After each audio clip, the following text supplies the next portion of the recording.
Hello everybody, and a very warm welcome to our MCA webinar today, where we're delighted that our friends at Equitech will be presenting on making a success of succession. My name is Alan Lehman. I'm the Chief Executive here at the Management Consultancies Association, and there's a bit about me there and a rather unattractive photograph. Our two speakers, who are much more important, will be Alex White, who is Head of M&A and Strategic Advisory in Europe for Equitech, and also Penny de Volk, Associate Director at Equitech. And you can see from the slide here, two more qualified people to talk on this subject we couldn't ask for. They're going to be presenting for around about 45 minutes, and then there will be time for questions. So please do, if you have any questions, take the opportunity to use the facility on the right-hand side of your screen, the question box which appears towards the bottom, to post any questions or observations that you have, and we'll try to address as many as possible of those towards the end of this webinar, running up to the top of the hour. So without any further ado from me, I'm delighted to hand over to Alex and Penny. Thank you very much, Alan, and welcome everyone this afternoon to our webinar on succession planning. The agenda that Penny and I will run through starts with just, I guess, a reminder about why succession planning is so important, before moving into the meat of the webinar, where Penny will talk about how to choose and mentor your successor. We'll dip back into some financials when we talk about ways of sharing equity before wrapping up and Q&A. So as Equitech is an M&A advisory organization, inevitably there is something around financials and value here. And the reason succession planning, of course, is so important is that it's a key determinant of the value of a business from the perspective of a buyer. Having succession plans in place, or at least work in progress, will certainly help with an exit. And of course, it's all about leaving the business in good hands. Here at Equitech, we have a way of considering value, which is slightly different to just looking at the multiples that are paid for businesses out in the market. So we consider the profitability and track record of a company, and we also consider the what we call the Equitech risk factors, which essentially is a measure of a business's capability and capacity to continue growing profits into the future. And ultimately, this is the critical component that influences any buyer's view of valuation. We also consider, of course, the state of the market premium, and what the potential is for a buyer to be able to get significant synergies from an acquisition, and the potential for, therefore, a synergy premium and a really very special valuation for a business. All of which can be supported and enabled by having succession and indeed management diversification in place.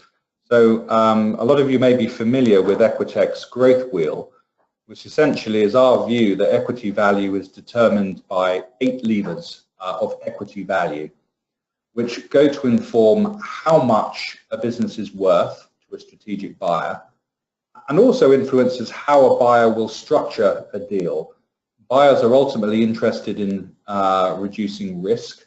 So in many deals, of course, there are different components. There's cash up front, there may be shares, and there may be earn-out, all of which can be influenced by the management team in place in the business. Turning specifically to succession planning and management diversification, in all of these segments, whether it's sales and profit growth or client relationships and how they're spread in the business, whether it's how intellectual property is developed and used in the company, whether there's some independence between sales and marketing, delivery, management, all influenced by the degree of management diversification in the business. And succession planning, of course, completely relates to the dependency on founders for the smooth running and growth of a business. So they all affect value, all of these items. There's a second element, of course, which we'll touch on as we go through this webinar, that comes hand in hand with succession planning and management diversification, and that is the equity incentives, which often go with those. Now, equity incentives are important because they influence management's, well, their reasons to stay and help grow value. And it's also important to give buyers confidence that management who have got a stake in the earnout are not a high flight risk. So buyers like to see management teams with an interest in the success of the business beyond the date of the transaction. So succession planning, management diversification and incentives all go to support a lower risk acquisition from the point of view of a buyer, and therefore the potential to get best value in a deal overall. We've talked about growth, and it's worth just sort of reminding ourselves about why growth is valuable. And anecdotally, we all understand that it is, but we carried out some research where we spoke to 150 of the most acquisitive buyers of consulting businesses globally around how they approach acquisitions. So these are buyers that we deal with regularly on behalf of our clients who are selling, and we asked them through various means, typically the sorts of current year multiples they pay for businesses growing at different rates. And you can see there's a sort of broad spread of multiples. It's notable, I think, here that of those various sectors, private equity, who are generally sector agnostic, are consistently showing a willingness to pay higher multiples on average. And it's worth reminding ourselves why this is potentially the case. I think it's because ultimately private equity back management teams, and they also pick the businesses they want to buy, so they pick the high growth businesses with great management teams.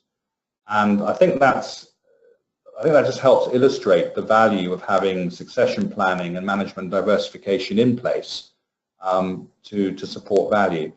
So just looking at some of those numbers very broadly, a business growing at 30 to 40%, which is clearly very high growth with EBITDA, can typically expect to get anywhere between 30 and 40% more value than a business that's growing its profits by, say, 10 to 20%. So a really very, very material difference in value, all from growth. And growth, of course, here enabled by having this management diversification. This graphic, I guess, just sort of illustrates the same points. The dark part of the graph at the bottom there is really reflective of perhaps an immature business which is very reliant on its founder, grows very fast in the early years, but becomes ultimately dependent on the founder for all things, all decisions and all actions. Bringing in some management diversification helps spread the load and therefore increases the ability to grow, and also, of course, reduces dependency on the founder, which is important if a founder wants a clean exit. Then comes the question of incentives, and incentives in motivating key people to grow the business and to achieve an exit for the founder, of course, is also important. And then finally there, the earnout segment of that value graph is really to illustrate that if you have management teams who are incentivized and stand to gain value during the earnout period, they're much more likely to stay in the business and help the business meet the targets that are needed to achieve that earnout.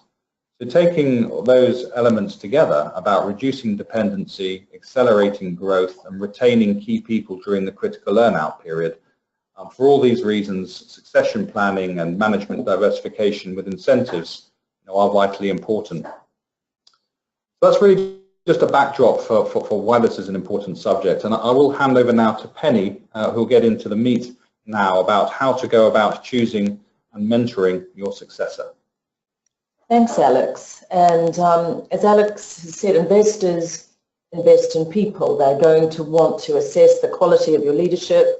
They'll want to make sure there's not an overdependence on any one individual. So they'll want to see some de-risking of key individuals. It's really just about good contingency and continuity planning, and good governance, because the confidence and predictability, the confidence in the predictability is going to be really critical to an investor.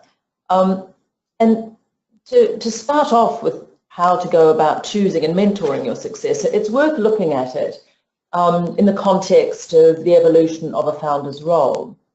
There's no doubt that as a venture grows, it needs different leadership capabilities, and we all know that, but often the CEO founder finds it very difficult to manage that transition. Really important for the board to be very involved in that. The whole team needs to be involved, not just the founder. Very often they'll get to a stage from growth to, or early stage to growth stage, the board's going to be asking, does the historic direction still work? Does it still work for this business? And in fact, it's quite rare to find founder CEOs running their own companies in the long term. There's some interesting research done at Harvard Business School by Noam Wasserman. He actually researched 10,000 founder CEOs, and if people are interested in, it's very interesting. He's written a book called Cash versus King and the Founder's Dilemma, for any founders out there who might be interested in how other people are experiencing this. But he certainly found that it's less than 25% who saw a successful exit strategy result in an IPO were founder CEOs. So it's really important for us to understand that this is just about preparing for the future. It's, managing succession is about evolution, and for the founder, it's about really ensuring exponential value creation by making sure you get the right muscle and the right fuel in at the right time. So how might you approach it? We've put out there that succession planning is a process, not an event. And we're going to take you through that process, and it will look self-evident, but hopefully it's a good opportunity for us to remind ourselves how very often the front-end work and the back-end work will really mitigate the risk in this transition, because all transitions are risky, all transitions are very stressful, particularly when it's often about a founder handing off. Plan for your replacement well in advance. That sounds, again, a bit basic, but as soon as there's some sense of when relinquishing control might be on the horizon, really important to put succession planning on the agenda and start talking about it and getting a common language around it. Don't wait for a crisis. When successors have been appointed in a crisis, it adds hugely to the risk, and certainly in our experience, because the front-end work wasn't done, that means if someone dies or if there's a business crisis, do it purposely. As we say here, it's really the key to unlocking future value. So take a methodical and a pragmatic approach. It really is as important as your business plan and your marketing plan. So let's just headline some of what the process might be. Again, fairly self-evident, but what we'll do is take you through step by step and give you a flavour for what are some of the key things that might be good for people to understand. I think the point on this slide is on step 4, you'll see grow or appoint or both. That's when people approach succession planning as an event, but as you'll see, to do it really well, there's a huge component at the front end and the back end. So just, not doing the front end or the back end, as I said, builds a real risk into this transition. So let's go through it. Step 1, we talked about consult. Because succession planning, appointing, shifting any leadership capability in the business is all about delivering the plan. So it's really important that the board understand what is the direction of the business. What are we really trying to do here? That will throw into relief the leadership capabilities that you're looking for. Link it to the next level strategy.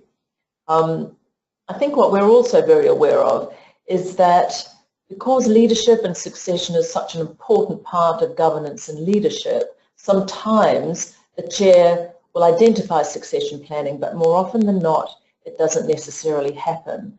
We're also very aware of why succession planning often gets parked. Sometimes there's huge founder resistance because it feels like people are very emotionally engaged in their business.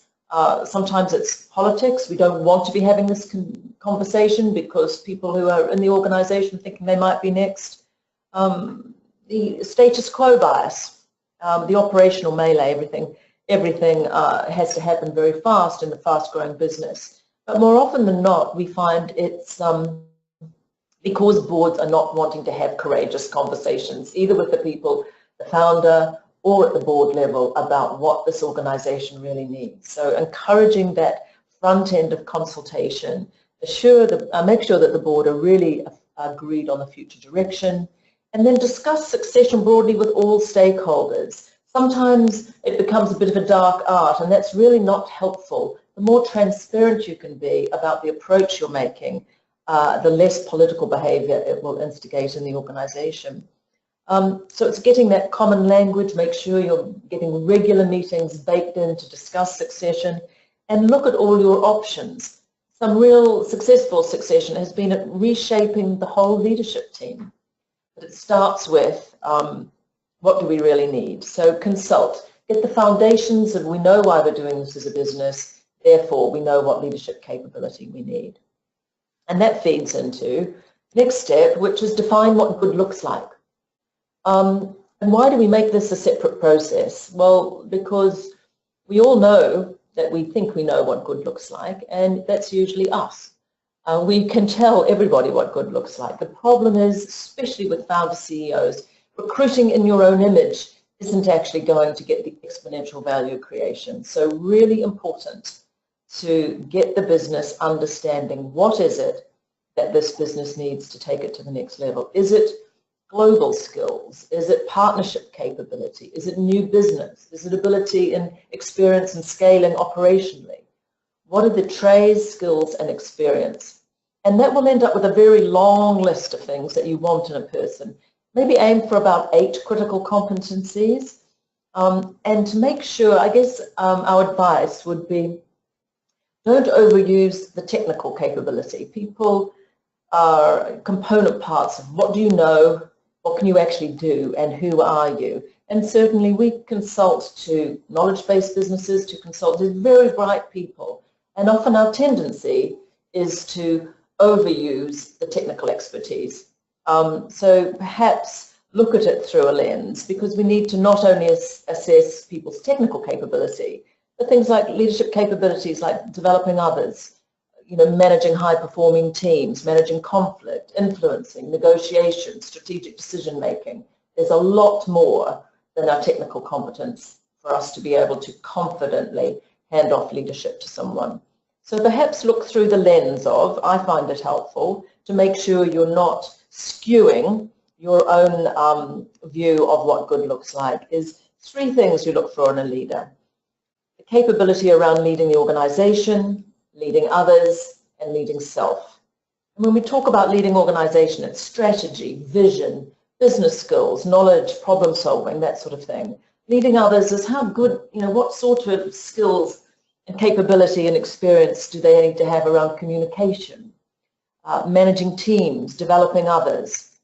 And leading self, this is really important as well. What's their drive? What's their purpose? How do they make a personal impact? Very important that you dig into things like resilience and mental toughness, because there's absolutely no doubt that being in the middle, leading a high growth, small to exit firm is incredibly stressful. You need people who have a really deep sense of resilience. So look through the lens of those 3 things: leading organization, leading others, leading self, come up with a long list, and then create success profiles that are around 6 to 8 critical competencies, and share them, and certainly get sign-off that, yes, this is what we believe the capabilities are of leadership we need to take this organization forward. So having defined what good looks like, it's really now important to determine what is your evaluation process going to look like, and again, to get agreement on this. The more conversations there are at board level and at top team level around this, the more the output will bake in. We've put in here potential as well as performance. Very often it's a bit like we know what good looks like because it looks like us. very often we believe we know what good looks like in other people and in the organization. The challenge is that good performance today is a very poor predictor of performance in the future, and yet we often use it as the ballast to make judgments about people's capability. Potential is really important. You may well have people on the bench, and that is why starting this earlier rather than later, because all of this is about developing people's readiness to step into a leadership role. There may well be some internal candidates who are ready now. Again, it's not just their capability and their technical expertise, motivation and resilience, really important. Their learning agility. So I'll take you through some of the tools shortly, but there's a lot of tools out there. And I guess you might say, well, you would say that, wouldn't you, about getting an independent view. But I can't reinforce strongly enough how much getting a third-party support at this stage, because very often it's you don't know what you don't know. You can see what good looks like, but not necessarily get fresh eyes onto the process. So get someone who can be a good sounding board, who's definitely vested in your success as a business, but is not necessarily vested in your success of hiring someone or whatever, but can be a good sounding board for the board and a really good set of fresh eyes. So determine what your evaluation process is, and there's a variety of them out there. You know, these are just some that you will be familiar with already, I'm sure. MBTI, for example, it's a personality inventory. It sorts for preferences. It doesn't measure traits or character. Strength scope is an interesting one, increasingly as the whole positive psychology piece moves on, because it really looks at underlying qualities that energize us and that really we're really good at, what we're really great at, in fact. And we know that peak performance over time involves optimizing our strengths and tackling performance risks. So it makes the organization and the board really ask what strengths are needed to be hired and to be developed in our leadership to deliver the strategy.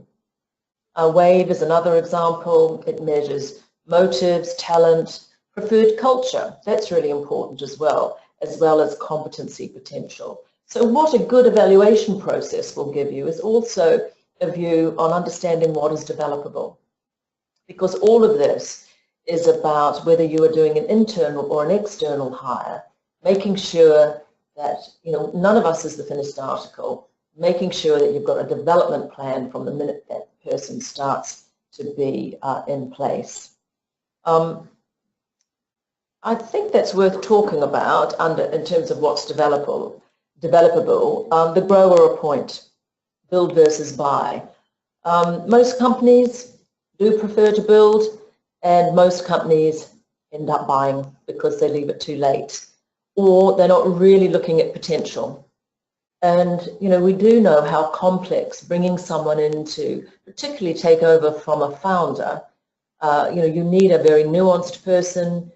Just helicoptering somebody in from often a deep, big commercial environment might not be helpful. They will need quite a deep and nuanced onboarding program to make sure that they have the impact. So looking at potential and readiness is really important. We've certainly seen if you don't start early enough in this process, you will be forced to buy. And that will be, you know, going outside because you haven't necessarily taken the time to look at what's on the bench already and going on a development journey with people. When we talk about tailoring a development plan, again, you know, getting 100%, whether that's an external or an internal appointment, is going to be a challenge. So make sure that if you do take your time around this, you're giving people the opportunity who you believe might have the potential to take on stretch assignments, to be leading projects in the firm, to be leading new teams, doing some 360 feedback, some technical skill development, give them support in that and get them some coaching. And again, if people have a good development plan, if you've done some really good evaluation, you can get a sense for what their strengths are, what their development needs are. And so this is coaching with a purpose, coaching with a purpose to actually deliver that exponential value in the firm. We've talked here also about the chair and founder being involved in mentoring. again, really important that not only the founder is actively involved in the appointment, in the identification of what good looks like, but that they and the rest of the organization understand that this is not about abdication. This is an absolutely strategic move, and capability is being wrapped around it. So really important that the chair and founder are deeply involved in the appointment and the ongoing success of the new leader.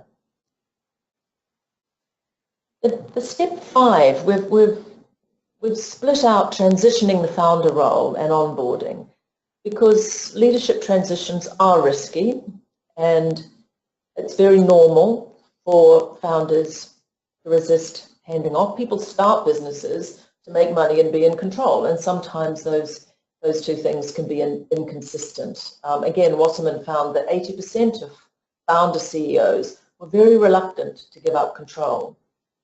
I guess the question that the board goes back to constantly in helping the founder answer is, how will the founder CEO contribute to value creation as the company matures?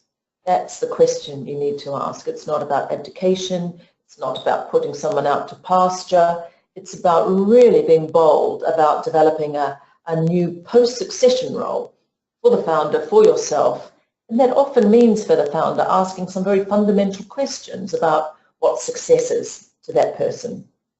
What happens often with founders, about 37% of founder CEOs move on and do something completely different. 23% take on another role reporting to the CEO, and a good 40% actually become directors in the evolving company. So this plan for how you move aside is really important, and making sure that your role, which will be a unique and important role moving forward, but it will be different. The final point there about communicating the strategic significance of the transition, again, really important, so that the rest of the people in the organization don't see it as an abdication. They're really clear that why the founder is moving into a new role, why leadership succession is happening in the business, has very, very clear strategic intent. Next phase, onboarding. The reality is that new CEOs experience a significant failure rate in small businesses and large businesses. So this is a risky time, and the work you've done at the front end around consulting, defining what good looks like, evaluation, making good appointments, making sure the founder is really clear about their ongoing role. It can get, certainly in the first 3 to 6 months, being very planful again about someone coming on board. Very often private equity will get involved in the governance. The founder is learning about new ways of exercising authority and decision making. The rest of the organization can sometimes be finding new ways around doing that. So really important, and this is where the work that you've done on competencies, on success profiles, really continues to pay dividends, because you go back to what is it that we're really trying to achieve here. So role clarity, authority, decision making, have the conversations up front. Knowledge transfer, very easy for a founder to have huge expectations of someone coming in, particularly if they are new to the organization. We all know what it's like in that first few months. It's like trying to drink from a fire hydrant. Get really clear with the founder about what that knowledge transfer is going to look like. Some leaders hand off in transition. They say, well, to give me more confidence, for the first couple of months, I would like to be involved in the decisions on A, B, and C. That's completely legitimate, but just have the conversations up front. Authority levels. We find very often that founder CEOs will walk the floor and people will automatically go to them. Having those conversations regularly about how this new leader is stepping into their leadership identity confidently is really important to keep monitoring. And again, we've got coaching there, coaching with a purpose, making sure that this transition, which can be risky and can be stressful, is being managed as appropriately as it can be. So onboarding, commitment to the plan kind of makes sense. This is where the successor finds their stride, really starts, the new person starts to really deliver. And by 3 to 5 months, you should be able to say their leadership identity, their authority, decision-making is really starting to really kick in. But keep focused on development. As you've seen, the assessment tools, the what does good look like, it's all about being able to gear up somebody to make sure that they continue to be the best they can be. Tracking performance, regular reviews, and obviously ongoing evaluation and development of the whole team. And we reference the whole team there because very often we'll find that sometimes there might be a big player, a big influencer in the company who may well have anticipated that they were the successor. Managing those relationships, those conversations is really important. And sometimes that person, it's not just about who are we bringing in, but if you really do that front-end piece of work around leadership capability, it may also inform who might need to leave. So I'm going to hand off to Alex now because we've sort of given you a process, and I know we've sent a lot of information your way.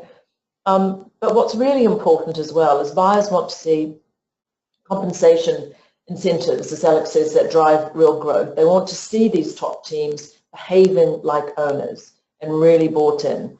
And so our conversations now about sharing equity can really help inform that. Alex. Thank you, Penny. Right, so with successors coming on board and other management diversification, and the question of incentives comes up. And if you think about it, issuing incentives and shares and options or whatever the method is, it's one of the largest investments that are going to be made in the history of the company, certainly from the founder point of view. So it's really important to get the commercials right. What does that mean? So I think when implementing or thinking about implementing an incentive scheme, it's actually dialing right back to the start, which is thinking, well, what is the business plan? A full business plan that looks at the current and the future financial value of the business and what the point of the incentives are, how much those incentives could actually be worth, is a really key important start. And so often when the question of incentives come up, people skip the business plan and a view on value now and in the future and jump straight into tax structuring and miss out the commercials. The next part that's really key with an incentive plan is saying, well, anyone who does have equity incentives needs to be aligned with what the founder's exit plans are. So what is the plan for exit? And is that a plan that's shared by the people who will be benefiting from incentives granted to them? Because there is zero value in having share ownership or incentives in the hands of people who are actually rowing in the opposite direction, perhaps don't want an exit. Having incentives in the hands of people who are aligned with achieving the exit that founders want is critical. But so often it's actually a step that's glossed over because sometimes talking about exit can be felt to be maybe a little bit destabilizing or too private a conversation. It's actually really key to get that objective out into the open and a key part, a key purpose of what the incentives are there for.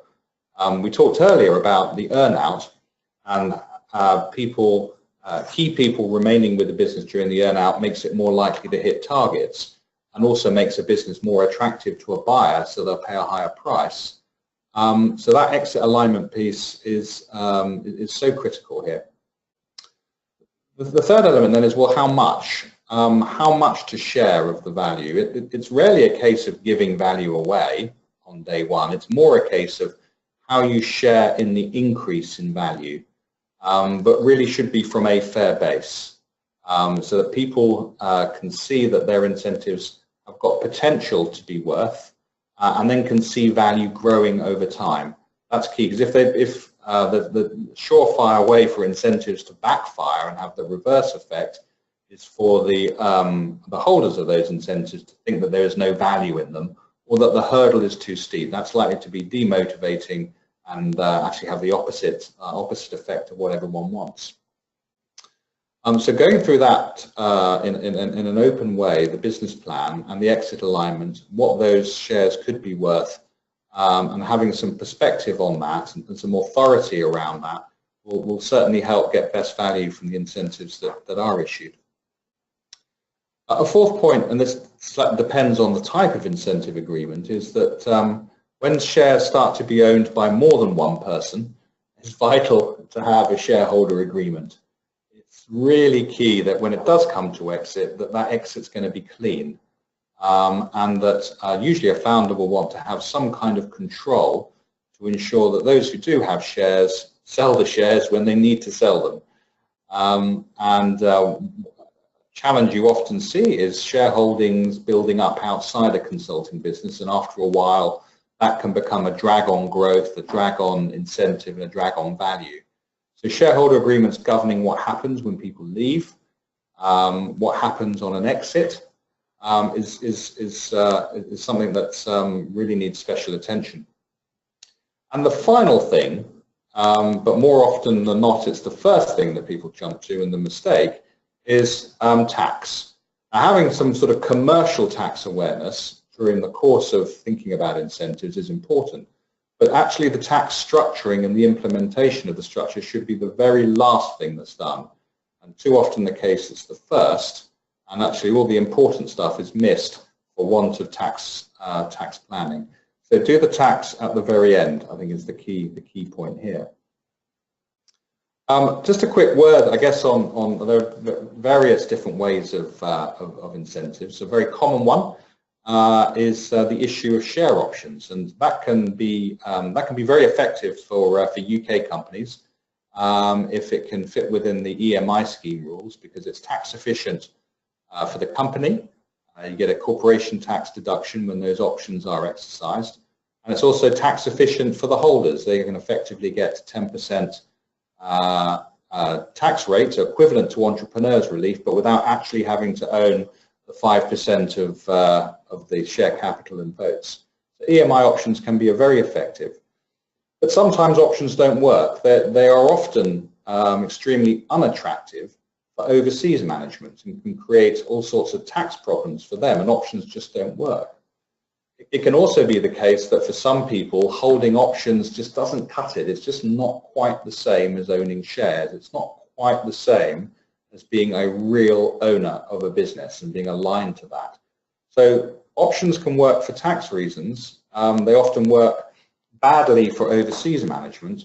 And for some people, it just it's not quite the same feeling of being an owner with options. But it is a very common incentive approach. Something that's horrible to see, but I do see it sometimes, is where people are allocated an annual allocation linked to the value increase. This sounds good in the sense that you can link how much equity they get by how much the value grows in a year, but the danger sometimes with that is it can confuse short-term performance with longer-term value.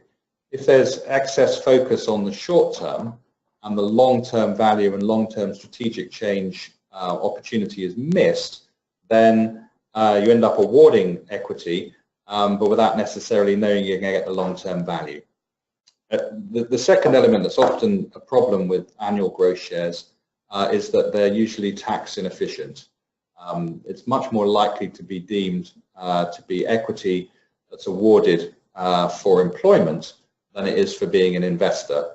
And so great care normally needs to be taken with these kind of growth share deals.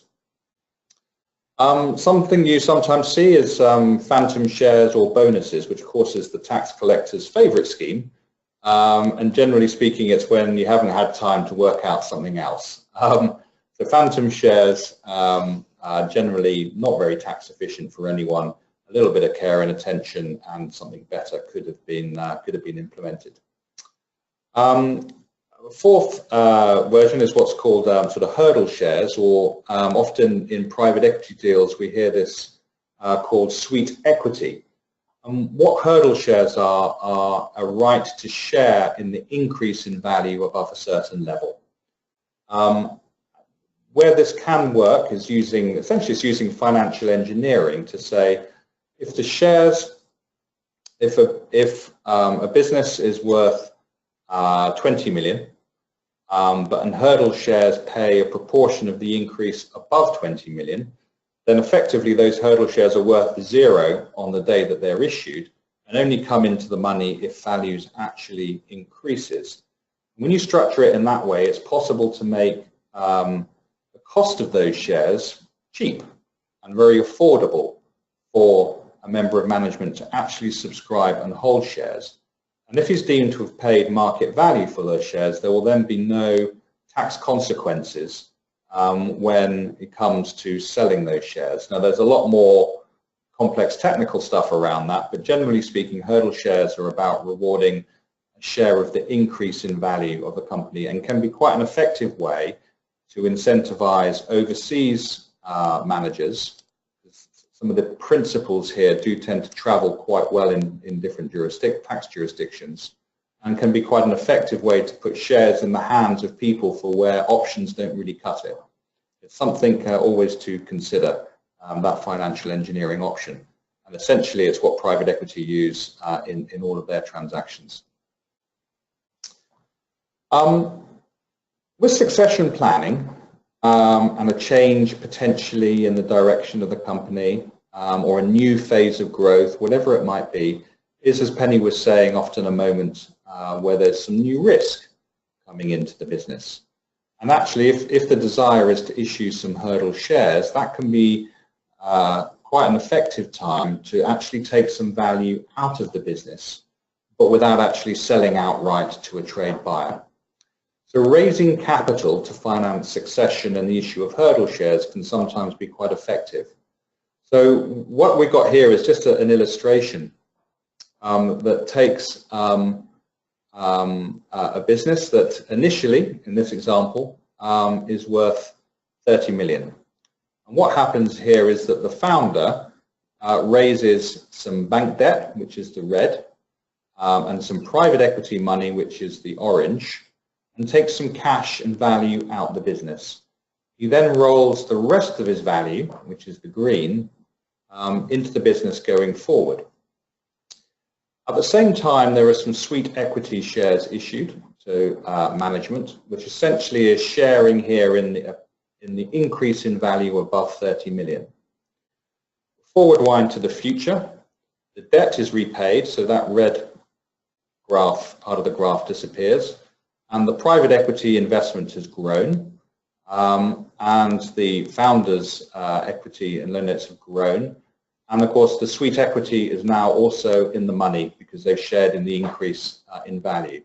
It's a very common approach to link withdrawing capital and funding succession, equity succession at the same time. Some of the benefits that a partial exit can bring is that it also, it's a way of de-risking personally. And when you de-risk personally in a business where value is being created, often cautiousness can come in. And that cautiousness can potentially be off-putting to other managers who have got incentives. They want to see growth, and maybe their appetite for risk and momentum is higher than founders who have perhaps become more concerned with preserving value. So a partial exit can reinvigorate appetite for risk-taking and growth, and that can be quite a positive effect, both for retaining key talent and for helping grow the business. Whether you bring in private equity or just use some bank debt to do the partial exit, the potential here for founders and private equity is that you can use this as a sort of two-stage exit process. And succession can actually be work in progress rather than something actually completed. And where this can become even more attractive is if you bring private equity in to fund the succession and take some cash off the table and put incentives into the hands of managers. But then there's access to capital, someone else's money, for further acquisitions and expansion. So sometimes it can be a very interesting option for owners who aren't ready to sell out in full, but would like to de-risk and fund the equity succession in the business. So that's always an option that's worth considering at the same time as you start to think about succession planning. That's it on the numbers and the finances, so I shall hand back to Penny for the wrap-up. Okay, well, just a last minute or two on wrapping up. Thanks, Alex. As you can see, superior returns often do come from replacing founders with a professional CEO who may well be more experienced with the needs of a growing company. So that's not something to be afraid of. It's absolutely something to embrace and manage well. As we've gotten there, succession is a process. it's worth taking a proactive, purposeful, pragmatic approach. It will be a huge asset to you if you do that. It drives confidence, certainly drives value at exit. We've certainly seen that again and again. And as Alex said, build in equity incentives to create ownership. I guess our point about don't delay is do this by design, not by default. Where this has worked really well, where risk has been mitigated and managed, and it really has delivered exponential value, people have taken charge of the process and have done it as early as they can. Because the reality is succession planning is purely about equipping your business, equipping your leadership to be the best they can be and deliver that great value. So on that note, I think we are going to leave it there and hand over to you, Alan. You may have some questions. Well, Alex, Penny, that was fascinating. You've really explored the issues there in a really interesting way, and I know that people have appreciated that. Just to remind everybody that if you want to take this opportunity, we have a few minutes left for questions. Just type something into the box on your screen and we'll ask as many of them as possible. Alex, Penny, I just wanted to push you on this question of, you mentioned, do you grow somebody within the firm or do you buy somebody from outside the firm? And of course we see firms grappling with this question every time a chief executive vacancy comes up. What's your view about the pluses and minuses of appointing from within the firm or recruiting from outside? Yeah, it's you're right, Alan, it is a conundrum, and the important thing is to make sure you've got the choice to do that, not be forced to buy. There really isn't any right or wrong. The important thing is to know what good looks like. Often for an internal candidate, you get somebody who's steeped in the values, in the market, who really understands the organization, and that can have huge advantages. But if you're really looking at exponential growth or quite a shift, that may well in fact be a drag on the business, but very often we find people inside the business that are just as ambitious and is just as visionary about what the organization could be, not just what the organization was. So there's probably the rule of thumb would be for organizations that are not in true startup mode, but certainly sort of halfway through the maturity, it's probably half and half. That sounds like we're sort of having a quid each way. The important thing is that there's a good mix of fresh talent and refreshing talent, and that you are in a position to look at the talent you have inside the organization and not purely go outside the organization. Great, thanks. So new leaders can be quite impatient. That's my experience of some leaders of consulting firms. They want to get on with it and they want to introduce lots of changes. But you've also emphasized, and I can understand this, the importance of the process of taking your time to define the strategy, to get everybody buying in, and then onboarding the new leadership in an orderly way. Can there be a clash there sometimes? Shouldn't the new leadership just be entitled to get on with it and step up to the plate? Yeah, I think that is that's why that first 3 to 6 months is so critical, and you want somebody to be able to step in and start making a difference as soon as they can. That's the whole point of their appointment. I think the founder transition and founder succession comes sometimes with a whole lot more load in it. Very often the founder will be in the business, trying to get traction and find their feet in their own new role. So that's why the conversation is really important to have. What's performance going to look like in month 1, month 2, month 3? Making sure the parameters around that. But I guess the comment I made previously, yes, we do expect people to be able to step up and step in, but none of us are the finished article. And we want someone who's coming into the business, whether they're new or coming into a role, to be even better at their job in 18 months' time. So high expectations, definitely, about their performance. A nuanced person who can also has the emotional maturity to take the founder on that journey for the first 3 months as well, and who can step into their leadership identity with real confidence, knowing that the board supports them in that. Great, thanks. I suspect this is one for Alex. You explored some of the financial options, and one of our participants has really asked for you to, if you can expand really on the pros and cons of share options versus equity. Can you do that and say what are your choices there?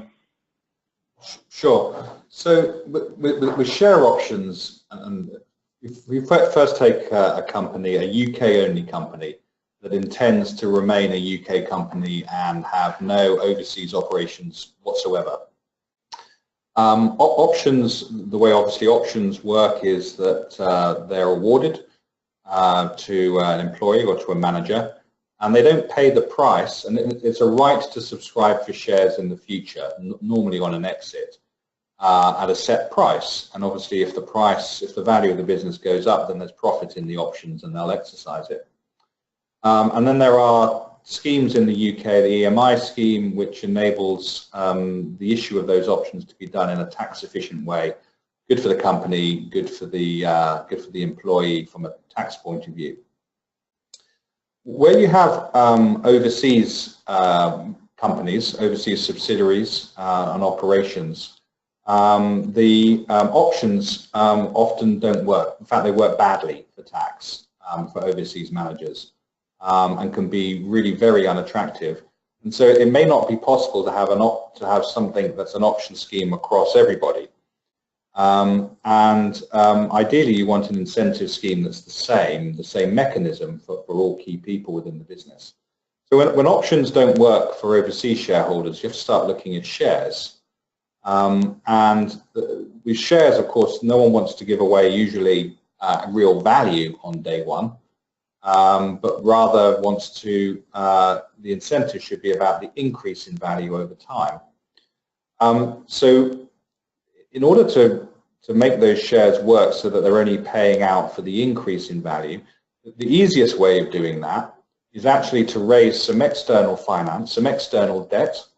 That could come from a bank, or it could come from a bank and a private equity house, and for the founder actually to take value out of the company, to actually potentially to sell shares in the company in the case of a private equity deal, or in the case of a bank-funded deal, some kind of share buyback.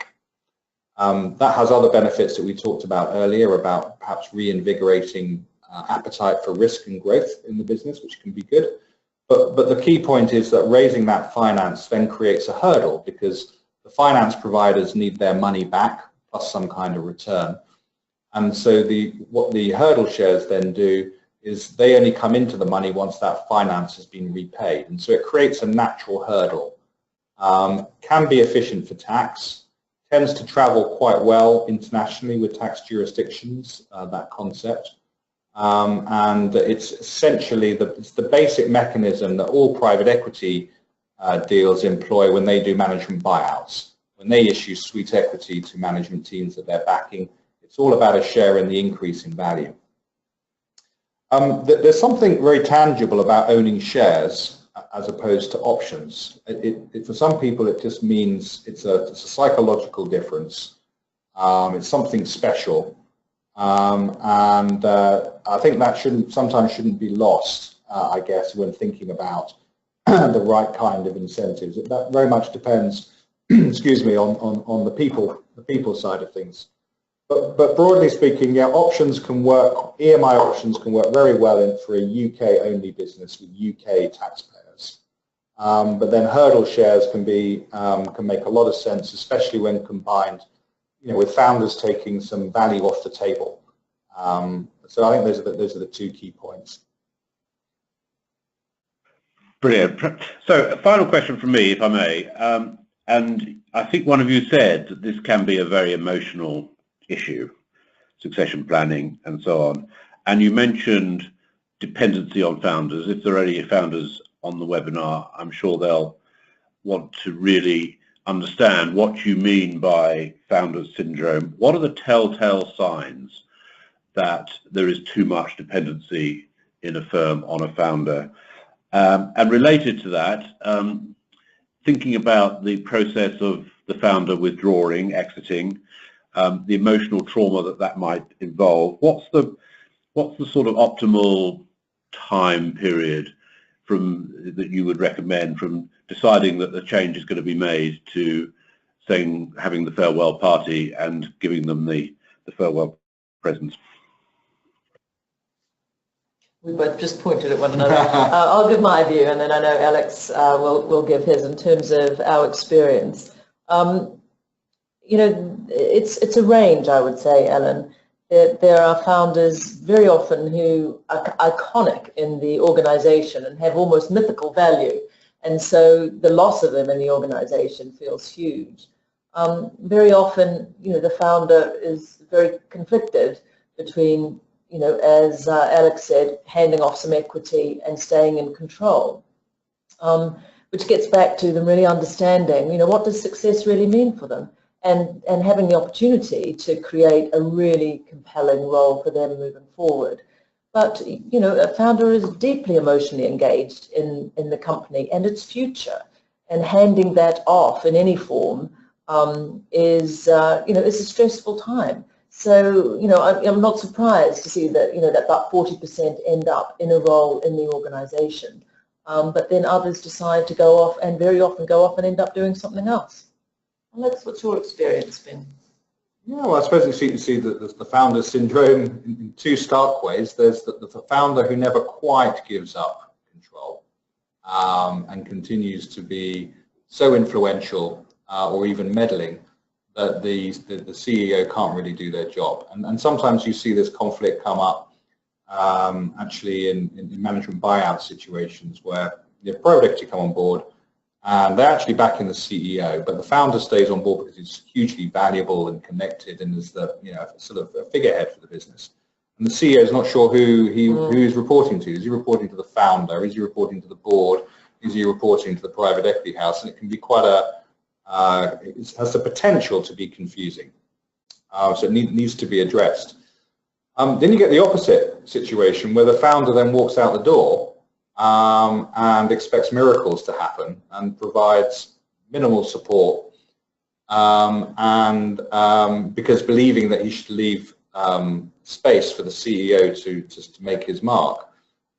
That isn't necessarily smart for the business, obviously. And actually the CEO, even the new CEO, even if he hasn't asked for it, would benefit from that founder's input. So you can see founder syndrome where they try and make themselves too scarce, too quickly, which is all emotional reaction to what is a difficult subject.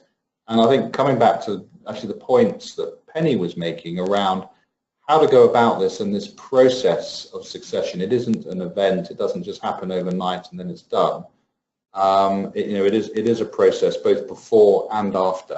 And I guess that's a key, a key message from this webinar.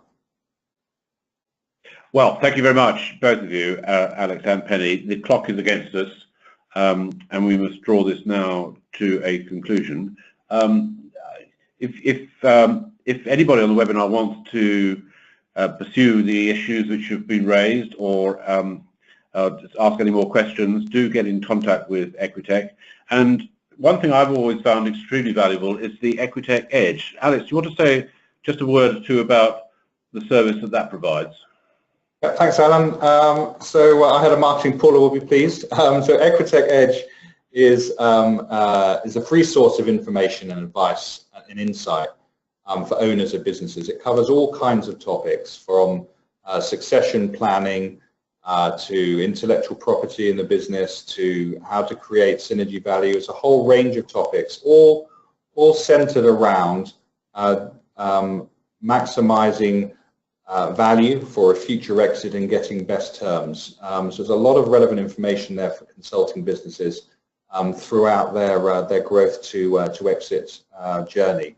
So I highly recommend having a look in there for various topics that are all relevant to that phase of a company's growth. So thank you very much, everybody, for joining us today. But particularly thank you to both Alex and Penny for a really fascinating presentation. Many thanks, everybody. Over and out.